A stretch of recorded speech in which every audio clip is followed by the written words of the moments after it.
What's up, guys? It's Chris. Welcome to B18 Engines.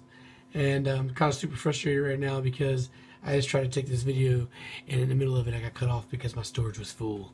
But I guess it's okay because I kind of wasn't really planning on doing this, and because I wasn't planning on it, it wasn't very organized and it was starting to stretch out a bit too long. But anyway, I'm here right now doing this lazy style to show you once again how much of a lazy piece of shit I am and how much I hate editing. I've had these videos for a while. I just haven't put them because, like I just said, I hate fucking editing. I didn't want to fucking splice together a whole bunch of small videos.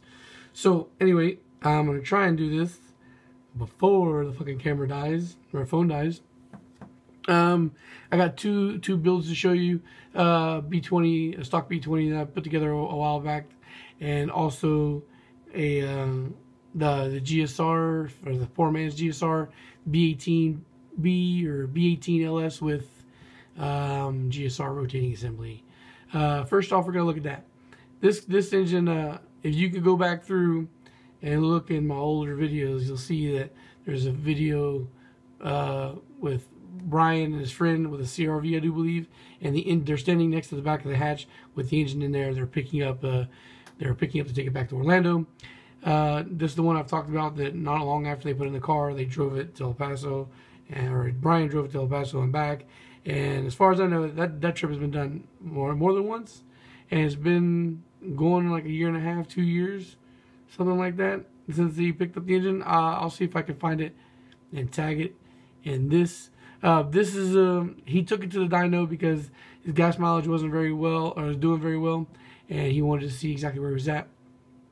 I'll show you the conversation after this real quick. I'll show you a peek at it. But he was making he was running really rich. He made 120 horsepower, 120 wheel horsepower, and yeah. But you gotta remember, you gotta understand too that if you can see here the stock airbox, you'll get to see it when I run the video. It shows the engine bay, but the stock airbox, stock header, and single cam exhaust. So he told me that when they popped the intake off and just let it open intake, it bumped up to 128 horsepower. So with the proper bolt-ons, this could easily be, I think, 140 horsepower wheel horsepower engine, which is, you know, not. I think some of the B18s are rated around 140, 145. So that's not too bad. And of course, you have the benefit of meteor rods from the GSR, so this is a little bit stronger than what the B18 would be naturally. So let's hear it run.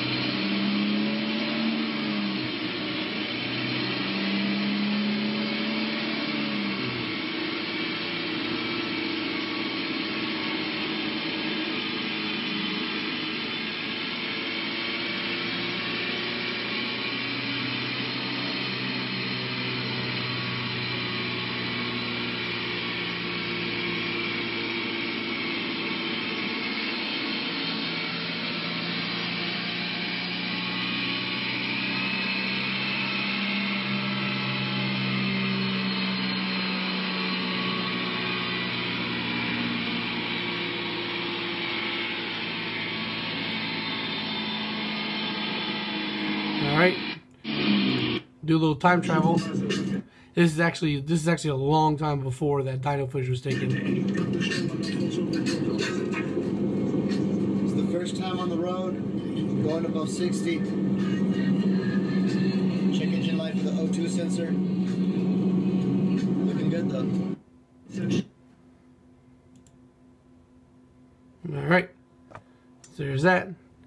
And here's the little snippet from the conversation I was telling you about. 120.8 went up to 128. Oh, I got one more video clip to show you. He actually did get some exhaust on it. No return to the dyno yet, but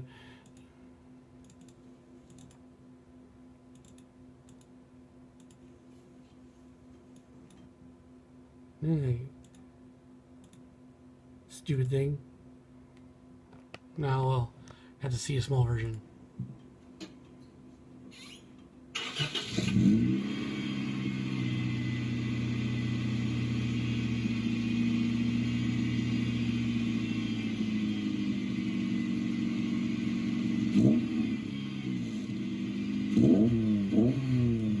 Sounds pretty good.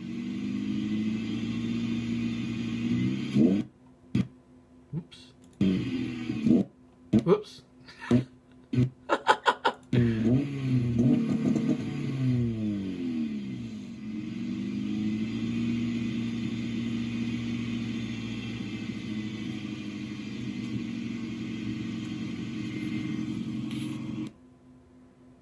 All right.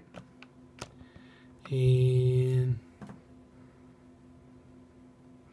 so yeah, that's the problem, man. You know, the majority of my rebuilds have been stock rebuilds, and a lot of times people don't get back to me, which is why I have a hard time updating all the time. Plus the fact that like I said, I've had access to this footage for a long time. I just didn't post any of it before because, you know, it's stock stuff, so it's not very exciting. Let's see. Let me show you something real quick first. This is the B20 that I traded. So what happened with the quick story with this is I traded this I built a B20 block and I had a head. I didn't put the head gasket or whatnot because it was going to cost me 60 bucks. So I was trying to sell as it was, either as a short block or together as a head. I wasn't getting luck. I wasn't getting any luck with the price I was asking. So I eventually offered it in a trade. I think I traded him for a B16 head. So I gave him that head and that block. And then he wound up buying a whole bunch of OEM Honda shit for the pumps and belts and all that shit to go on here.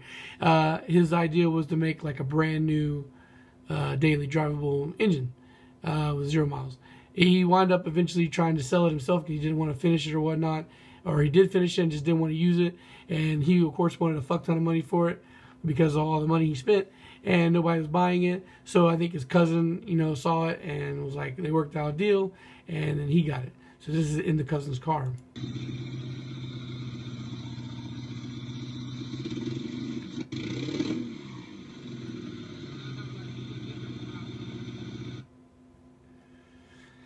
And Mike has been one of those guys that was real cool about definitely getting back to me with updates and little shots here and there, and talking about just how much he fucking, you know, appreciated the engine or whatnot and all that stuff. Let's see if I can actually. Yes.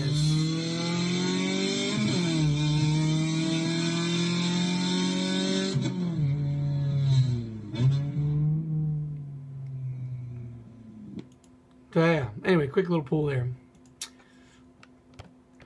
So you know, I guess it gets kind of frustrating for me and shit sometimes because it seems like everybody's looking at this Integra as if it's like the first engine I've ever built, when I've actually got several cars on here that I reviewed after the rebuild. Well, not several, I think there's like 3 of them, but that's just because those are the only ones I made that had high horsepower. People got back to me. The rest of the engines, the overwhelming amount of engines I built, were stock overhauls and aren't very impressive when it comes to numbers. They're just healthy engines. So yeah, definitely not the first time around. And I guess maybe now is more of an appropriate time to talk about this shit again. Now the fact that I'm going to be offering, or I'm trying to offer rebuilds to whoever wants to step up and send me a fucking engine block. All right, so I just wanted to do something to take care of my itch of making a video tonight, and I've done that. And I think I'm going to go to bed now. Talk to you guys later. Thanks for watching, and peace.